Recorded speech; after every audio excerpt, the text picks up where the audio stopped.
Alô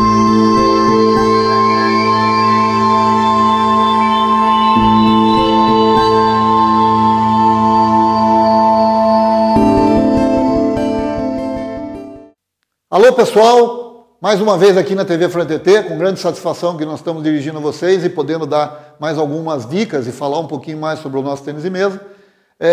Muita gente pergunta para mim sobre a questão do nível internacional e eu vou falar um pouquinho sobre esse nível internacional, que eu acho que é interessante nós tocarmos nesse assunto, para que vocês tenham um pouquinho mais de noção daquilo que acontece a nível de campeonatos mundiais e a nível de campeonatos como a Olimpíada, que recém agora nós tivemos o encerramento. A China tem dominado durante os últimos anos todos os eventos importantes a nível mundial. Perdeu a Olimpíada de Atenas, foi Ryu Seung-min da Coreia que ganhou, mas 90% das competições importantes são vencidos por jogadores chineses e jogadoras chinesas. E aí o pessoal pergunta para mim, mas Fran, por que tanta diferença e por que os chineses contam com tantos jogadores de nível e ganham tantas medalhas? É simples. A primeira coisa importante é massificar o esporte. Você ter muita gente praticando e ter gente em todas as faixas etárias, com todo tipo de nível, gordo, baixo, alto, magro. Quando você fala em massificar, quanto mais gente estiver praticando é melhor. Não importa se é novo, se é velho, se é magro, se é gordo, se é forte ou se é fraco. Nós queremos que quanto mais gente pratique, melhor. E aí a China tem cerca de 30 milhões de praticantes de tênis de mesa. As pessoas que assistiram às Olimpíadas de Pequim puderam ver várias reportagens das televisões brasileiras mostrando as mesas que são colocadas em parques, em lugares públicos na China. Esse pessoal vai estar brincando, vai estar sempre se divertindo com o tênis de mesa. Isso envolve saúde, envolve socialização, envolve bem-estar.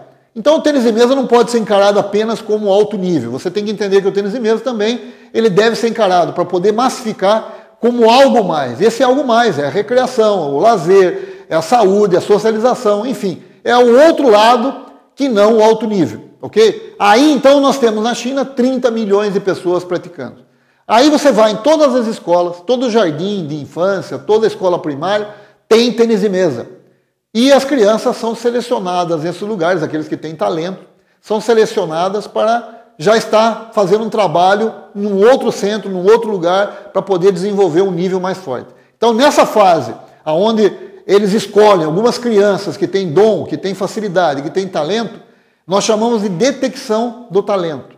Então, você imagine, detectar talento em 30 milhões de pessoas, num sistema muito bem elaborado, que já é executado há anos na China, é muito melhor do que você conseguir tirar bons jogadores do Brasil, que tem 40, 50 mil jogadores de tênis de mesa.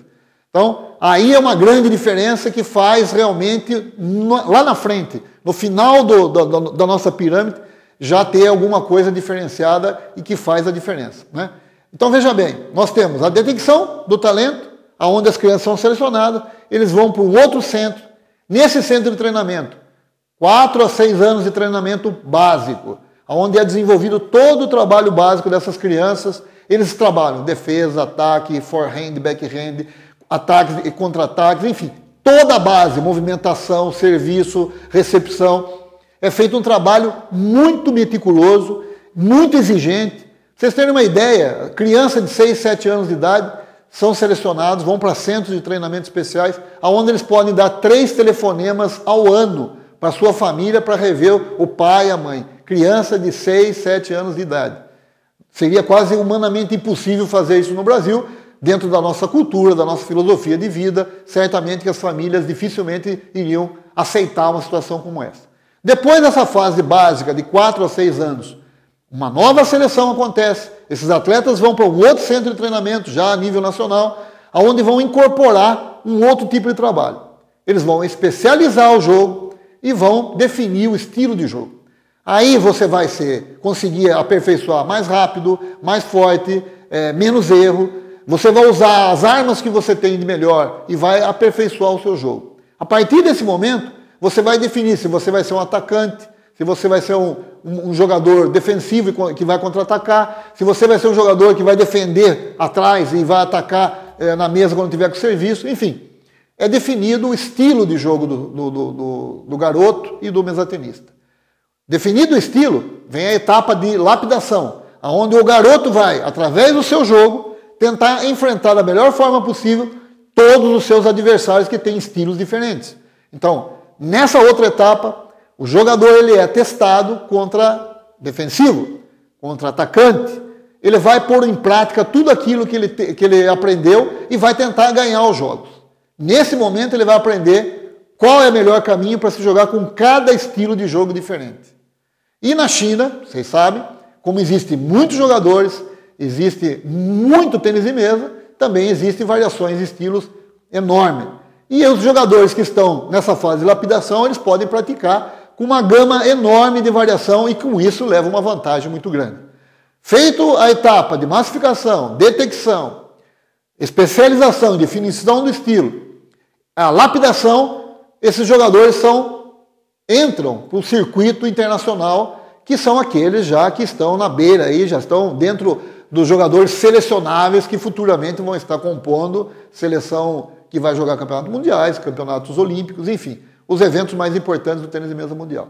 E nesse momento, ele já está preparado, porque ele tem todos os golpes bem feitos, ele já sabe como ele joga, ele já sabe como jogar com seus adversários, ele vai colocar em prática tudo isso e vai tentar ganhar os campeonatos. Enquanto um jogador do Brasil demora 15 anos para atingir o ápice da sua forma, desde o momento que começa o treinamento, um jogador chinês, ele atinge esse ápice ali por volta dos 16 ou 17 anos, muito antes do que um jogador brasileiro, porque nós começamos um pouco mais tarde, ok? Então, esse é um exemplo do porquê os chineses dominam o tênis de mesa mundial. A China é o único país do mundo que detém o conceito teórico do tênis de mesa. Os demais países, o conceito é prático. Explica para mim isso aí, Fran, o que você está falando de conceito teórico e prático? A China é o único país onde os técnicos se reúnem, eles chegam a determinada filosofia de jogo, eles chegam a uma possibilidade, eles querem que um jogador golpeie, quando a bola sobe 2 centímetros, que golpeie na direita de uma forma, no backhand de outra forma. Não existe ninguém fazendo isso, é uma teoria. Eles levantam uma teoria de que daqui a 10 anos o jogador que vai dominar o mundo vai estar jogando dessa forma e eles vão buscar, entre os 30 milhões de praticantes, alguém que tenha as características que possam se enquadrar dentro desse perfil teórico de um jogador futuramente vai ser a referência mundial. Nos outros países, como é o caso do Brasil, nós não temos esse jogador que se enquadra dentro de uma filosofia, e nós temos que fazer com que? Nós temos que fazer com que o nosso jogador, com as suas virtudes e os seus defeitos, possa e reúna condições de ser jogador de nível forte. Então, nós temos que trabalhar com aquilo que nós temos da forma melhor que nós podemos. Se não dá para jogar perto da mesa, se não dá para golpear assim que a bola toca na mesa 2 centímetros, vamos golpear mais atrás, vamos ficar mais atrás. Enfim, é aquilo que nós podemos fazer na prática. Aí está outra grande diferença entre o tênis de mesa chinês e o restante do mundo. Como você pode perceber, a China não domina por acaso o tênis de mesa, ela é realmente o padrão e é o benchmark, como nós chamamos, que é a referência do que se deve fazer, não só no tênis de mesa, mas no esporte mundial, ok? Espero vocês no próximo vídeo da FranTT. Um grande abraço.